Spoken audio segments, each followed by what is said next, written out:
Hello and welcome to Digital Age Newscaster. Today we will be going over new updates in the current Russian and Ukraine conflict, specifically on the role of Finland's government and its decision to break its long-held grounds of neutrality. The Finnish government announced Sunday that it wants to join NATO, defying decades of neutrality and Russian threats of possible retaliation as the Nordic nation attempts to boost its defense after the start of the Ukraine conflict. Sweden's ruling coalition has subsequently stated that it will also support membership in NATO. The country's president, Sauli Niinisto, and Prime Minister, Sanna Marin, held a press conference to announce the decision. The move must be approved by Finland's parliament before the country can seek formal membership of NATO. We hope that the parliament will accept our decision to apply for NATO membership, Marin added in Helsinki on Sunday. It will be backed by a robust mandate, with the President of the Republic at its head. We have been in close touch with NATO member nations and NATO headquarters. We are allies with NATO, but it is a momentous decision that we will join the alliance, and hopefully we will be making these choices together, she continued. The Pentagon announced Thursday that it is considering adding the Baltic states and Poland to NATO, effectively bringing the US-led military alliance up to its border with Russia. However, because all 30 current NATO members must approve new applicants, this may take months to complete. It might also anger Russia, whose president, Vladimir Putin, told his Finnish counterpart Niinisto that withdrawing from military neutrality and joining the EU would be a mistake, according to a Kremlin statement.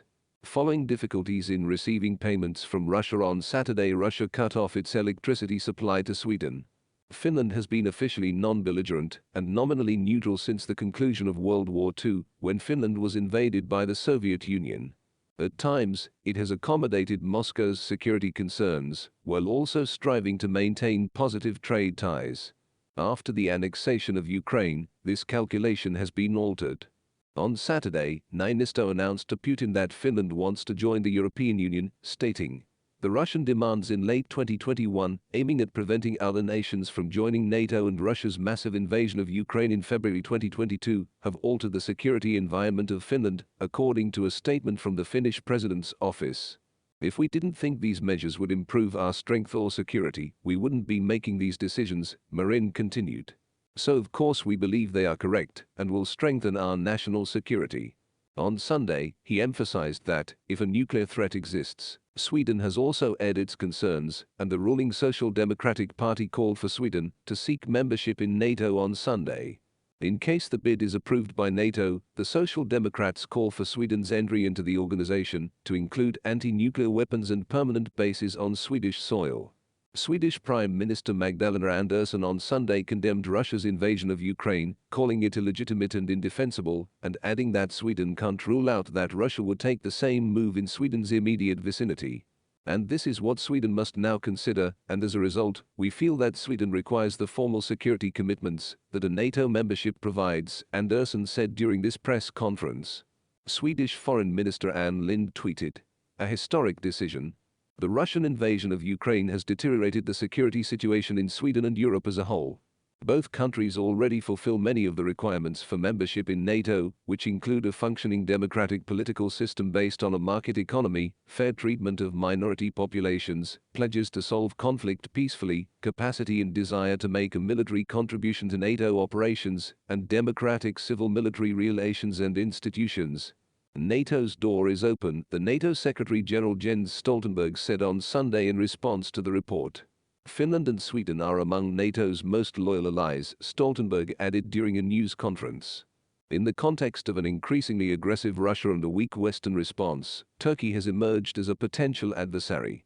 As part of their efforts to challenge the West's plans for Syria, Russian authorities have begun targeting Turkish citizens in other countries that are NATO members or support the organization's goals. Sweden and Finland are two NATO member states who have expressed interest in.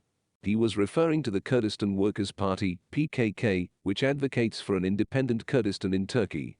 The organization has been engaged in an armed conflict with Turkey for decades, and it has been labeled a terrorist group by Turkey, the United States, and the EU.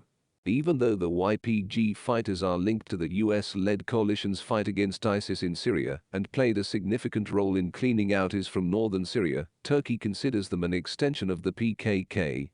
Although Erdogan didn't name any organizations, Finland and Sweden have a Kurdish population. There is no doubt, Prime Minister Haider al-Abadi of Iraq retorted. We are making efforts to educate the public on the issues related to gender, such as honor killings.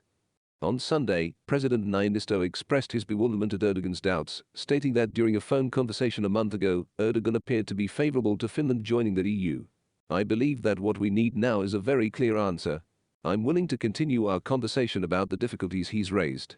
The procedure of ratifying membership might take a long time, according to Stoltenberg, but Turkey's aim is not to block membership. I'm hopeful that we'll be able to satisfy Turkey's worries in a manner that doesn't delay membership or accession, he continued. Despite the fact that the organization has spent much of the post-Soviet period focusing on topics like terrorism and peacekeeping, Vladimir Putin views it as a bulwark aimed at Russia. Prior to the invasion of Ukraine, Putin repeatedly stated that he thought NATO had encroached upon Russia and should be reduced back to its 1990s borders, before a number of countries that border on or were formerly part of the Soviet Union joined the military alliance.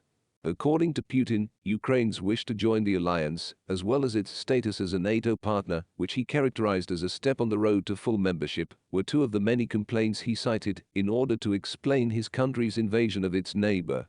Irony is that the Ukrainian conflict has, effectively, given NATO a new mission. In recent months, support for Finland's membership in NATO has increased dramatically, from around 30% to nearly 80%, according on some polls. According to poll results in Sweden, the majority of Swedes also favor joining the alliance. In a bid to soothe Russia, Ukraine is now attempting to fast-track its application to join the organization. Ukraine's Deputy Prime Minister Olga Stefanishyna told Mainstream News that she hopes when it comes to the consideration of the Ukrainian application, it will also happen much faster. Thanks for listening. If you'd like to hear more news in podcast-style video format, hit the subscribe button to be notified when news breaks. Your feedback on the story is welcome in the comments section. Until the next updates, have a pleasant day.